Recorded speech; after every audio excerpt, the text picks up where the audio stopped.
โรแมนติกขนาดมื้อนี้น่ะ เดี๋ยวสิลง มื้อนี้แม่นมื้อบุญกินเจียง ถ่ายไว้ มื้อนี้เป็นมื้อเลื่อมเลย ขนาดมื้อนี้แม่นมื้อแท้ละมื้อนี้มื้อเฮ็ดขวัญเฮ็ดหยังล่ะ ไก่ของมันพี่พบวะไก่หม้อพี่พบนี่วะ ผู้นี้ล่ะคิดฮอดแต่แฟนแล้วผู้นี้นะบ่เฮ็ดหยังเสียใจ มีแต่ความเสียใจในโลกนี้ ไก่พี่พบจังหวะ เป็นแกออลีเด้อ แล้วผู้เว้าหันอยู่เฮือนบ่มื้ออื่น ดูได้ก็เฮ็ดไว้เท่าสิมา พูดแบบเก่าเขาเฮ็ดแล้วเขากินหมดเขาเมื่อมันยังบ่มา อื่นมาขายตอนเดียว คุณคิดตัวบ่ต้องเสื้อ ไปซ้ำเครื่อง พุ่นขายตอนเดียวขายตอนเดียวตอนแรกไปซ้ำเครื่องแสดงว่าตอนเช้าขายตอนเดียวเนาะตอนแรกแล้วไปซ้ำเครื่องตอนเช้าก็กินข้าวน้ำลงน้ำหลานเนาะครบหน้าครบตาพักมื้อหนึ่งบ่ มือเท่ากับมือเดี๋ยวจะมือเขาเศร้าเอาพร้อมเขาอ่ะ กิน โอ้ย บ่ต้องไปคันไปมื้อแล้วสิไปมื้อปีประมาณเงินเลย เขาว่าเด้อกินเจียงนะคันว่าผู้ใดให้แม่นให้หมดปี ได้หัวหมดปีเครียดละเครียดหมดปีคันว่า แสดงว่าเขาโอนเงินให้นี่ก็ที่ได้อัน ต้องได้โอนหมดปี ซื้อเมาเดี๋ยวนี้เห็น ที่ได้โอนเงินปีแล้วโอนกลับคืนกันนะโอน เฮานี่เฮาได้รับเงินแล้วมื้อนี้น่ะแสดงเขาจะได้รับเงินหมดปี เท่าแกมันโอนให้เจ้าทุกมื้อเลย โอนหมดปี เบิ้ปีเลยทุกเดือนเลยเท่าแกต้องโอนไม่ทุกเดือน เขาย่านที่ได้โอนเงินตลอดมีแต่ว่าอันโอนเขาคืนกัน เนี่ยไม่เขาจะเฮ็ดประกันก็เติมไปให้ก็ได้เพราะค่อยเดือนเสียเดือนเท่าไหร่ เดือน50,000 50,000ให้มันเฮ็ดให้เลยก็ได้ให้มันไปจ่ายให้เลยแต่ละเดือนต้องเอาเงินให้มันแต่บ่ให้มันจงเกินตายไม่ถึงตายเลยเครียด บ่คันเงินเดือนหลายก็ซื้อให้ได้เนาะเงินเดือนยังน้อยโพด เบิ่งมื้อปีนี้ก็ได้โปรดจบเบิ่งได้ยืนเฮ็ดว่ากันเฮ็ดอะไรกัน บอกก็เฮ็ดไว้เลยเดือนหนึ่ง50,000 เดือน50,000นึงน้องปลาเฮ็ดกระไดกระปูเฮ็ดกระได ไปจ่ายซะ อันน้ำปลาด้วย เขาซื้อตัวแพงๆตัวถือเขาบ่ซื้อเขาจะโทรมาล้มมาหมดแล้วเขาจะว่าซื้อให้ไหมอันซื้อตัว120 ล้านเสน่ห์ปีนึงงาน 120ล้านจ่ายเดือนหนึง3 ล้านจ่ายได้เดือนเดียวเดือนที่2บ่จ่าย ปีนึงหันให้เสียอันอย่าง2,900,000 จ่ายตัวน้อยๆก็ได้ มันก็จะเป็นปีได้ตัวน้อยมันก็ว่าเดือนนึง50มันก็ ปีนึงมีแต่600,000กีบ เพราะว่าของ กระวงเงิน70 ล้าน แต่ละเดือนเขายังว่าเขาบ่จ่ายไว้เหลืออันจัก3-4 เดือนโอ้ช่วงนี้เศรษฐกิจมันบ่ดี จ่ายแต่ละเดือนก็ยังเอาตัวบ่รอด นี่เศรษฐกิจบ่ดีก็ฮู้อยู่ โอ้บรรยากาศอันนี้ บ่เคยมี ตอนนี้นะอยู่สารภูคูนเด้ออืม อันนี้ไปกินอยู่สระภูคูน นี่สารภูคูนมื้อนี้นะกินเจียงพวกเฮากับบ่ได้กินแบบธรรมดาพวกเฮามากินอยู่สารภูคูน บ้านพายตั้งวะหรือว่าบ้านไหน สารภูคูน พลงาม พลงามสระภูคุณพลงามแม่หนู แม่นแล้วงาม เด้ สิ เดือนกำลังขึ้นอยู่พูด เดือนขึ้นอยู่ต้นหมอก เดือนขึ้นดิ อันนี้ตอนนี้เบิ่ง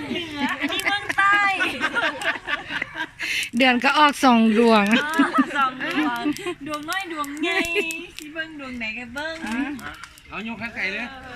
บ่เฮาเบิ่งแล้วไหนเฮายินใหม่แล้วเด้อ บ่แล้วก็ยินไม่คือกันน่ะนี่ นี่ลุงแก้วนี่ นู่นน่ะเป็นล้อเจนู่นน่ะ เบิ่งลุงเจ้าเอาได้ เป็นล้อเจý à hay lùm mông thia hay lùm lon thia đồ khỏi thia mà là tôi chỗ trống đời nó thia ở tôi vào chỗ trống thia chỉ cho tao hay lùm lo cả tao rò nè พ่อแม่ พี่พบมันเริ่มขี้ข้านลูกแล้ว nhà yêu chỉ hai chỉ lấy cho tu tu xia โอ้นี่ lấy tia yêu nè hay góc quần lỡ nữa chị cho tao hay lùm lon tao ตัวงามปานนั้นบอกให้เปล่าให้บอกกับพุ่งขึ้นละโตผัดว่า อันนี้มาแต่เกาหลีแท้ๆเด้ เสื้อเกาหลีกันจ้ะ นี่หว่า มีแต่ว่า มันคล้ายคือแต่ว่าม่วงเนี่ยค่ะมันจะแตกต่างกัน มันแตกต่างแบบไหน โอ้ยคันสั้นกะแก้ตัวนี้ให้เขาคันเขาอยากได้แนวนี้เลยอะนะแล้วพี่พบกับไปเอาตัวคล้ายคือฮันคนบ่อยู่เฮือนสิมานุงอีหยังคือเอาคล้ายคือกันได้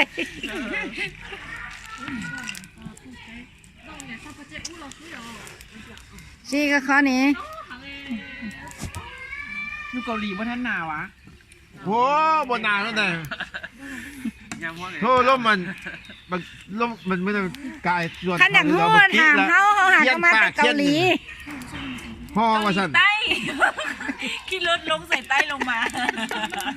เขาอยู่เกาหลีใต้แล้วอยู่ใต้เกาหลี เกาหลีเหนือไม่ได้ยินเหนือ เขานี่หาก็มาแต่เกาหลี เกาหลีสายใต้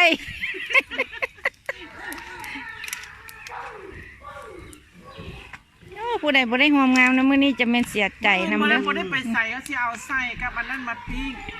มาจุ่ม บ่มีไผไปใส่มีแต่เจ้าหนนะไปล่ะ คนที่ว่าเราไปตลอด มานั่งกินอยู่นี่จุ่มกัน ตื่นเช้ามาแล้วเฮ็ดข้าวเช้ากินอยู่นี่ แก้ว อาหารการกินเฮาก็เต็มอยู่ นี่นะมานั่งแบบชีดีเอาไม้มานั่งอยู่นี่เขาเห็นมาน้ำใดอีกมันเอาอันนั้นมาให้กุ้งน้ำใดเห็นไหมเนาะอยู่ผู้เดียวโอ้ยไม่เอ้ย เอาโทรศัพท์เป็นโม่ซะเหมือน แล้วก็มิตรเบิ่งยังบางนี่ว่าไม่คือบ่มันนั่งเล่นกับลุงเนี่ยเรามีผู้ใดพาไปเฮ็ดจังได๋เลยไปพาไปมีผู้ใดพาไปได้เที่ยวโอ้ไอ้ตุ่นนี่แล้วมาเว้าซุปปะหมี่ฟังว่า ได้ ตุ่น ดนได้มาอันซุ่มแซวสิไม่ได้มานั่งน้ำกะบรรยากาศขึ้นน้อยนึงก็ชิบ่ชิร้อนโอ้จ่ายก็อย่างมัวหมูเลยอ่ะกูอยากขอให้ก็บ่ตาซื่อก็แต่ชิหมูรอด้วยเท่าน่ะไว้ตุนชัยเจอยุ่มลงหลู่เท่าบ่ เป็นคุณหมอเราเย็นได้ตา อันนี้หมูรอ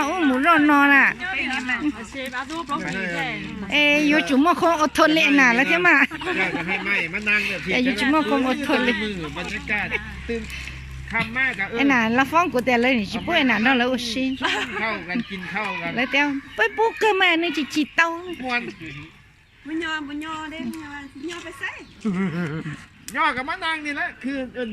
ลุงกับมานั่ง ย กิน อแล้ววะลูกเต้าหลายคนบ่มีคนยอแม่ป่ายอเจ้าใส่ล้อแล้วครับ ย่อบ่ได้บ่ฮู้วิธี โอ้ตอนขายเครื่องโยอันนักสลาหันไฟไหม้อันเสาไฟฟ้าไอ้ปนยอนผู้เดียวไว้บ่ไว้นี่เล่น บุญจักไปอยู่แจดอยู่เขตทางพุ่น ตอนนั้นย่านเฮง บ่มี ไฟไหม้เสาไฟฟ้า มันบ่คือเก่าแล้วเดี๋ยวนี้ไม่เพิ่นปาดมาเลยมันเฮาย่อบ่ถึกจังว่ามัน บ่ ผิดพลาดมา ตอนเฮาบ่ย่านนี่ยอบ่ได้ เออ คือสภาพตอนนั้นไอ้เตยแฮงน้อยกว่านี้ไอ้เตยยังยอได้ยอใส่ร้อยยังยู่หนีไปใส่บ่ฮู้เลย เอาหนีก่อนเลยเนาะเอาคนไปยากกันก่อนเนี่ย พี่ตะกี้คันอยู่ตะฮู้ใจกันโดนๆเนี่ยโอ้แฮงม่วนข่อยกับลุงวี่นี่ใส่ เจ้าสิ บ่ทั ฮู้ นนี่จน เจ้าสิฮู้จักบี้แต่ตอนใดเจ้าอยากฮู้แต่โดนเดี๋ยวนี้นะอีตือมันยังตกคดีภาคผู้เยาว์อยู่คันฮู้จักตอนนั้นน่ะนะเยาวชน โอ้โทษประหารชีวิตตัวนี้ โอ้คดีประหารชีวิตได ว่า ตอนนี้ยังภาคผู้เยาว์แล้วคันฮู้จักตะกี้นี่อีตือนี่ภาคเยาวชนเลย ว่า เยาวชนอนุบาลเลยนี่ล่ะ โอ้ตายละ เป็นตัวใหญ่ๆสินะอายุยังน้อยๆนึงได้หั่น เวลา ไปเว้ารถทิพย์ทนแดนแล้วเขาฮู้จักเขามาจับอีตือได้ เครื่องนุ่งมึงหั่นน่ะโอ้ยกูบ่อยากเผาคนนี่เนาะ อยากได้ตัวแม่มันว่ะ บ่แม่นถ้ามันได้ตัวไม้ไข่ติกูจะมันลามสตูมันหั่นนะ ได้คนใหม่พร้อม เออกูจะมัน บ่ได้แต่กระโปรงใหม่ได้คนใหม่พร้อมเอามวนๆบ๊ายบายท่านนี้ก่อนเดี๋ยวมื้ออื่นเฮ็ดใหม่มื้ออื่นยังมีงานต่ออีก เพิ่นจะกินกันไม่อย่างนั้น มือนี่เป็นไข้เป็นวัดนิดนึง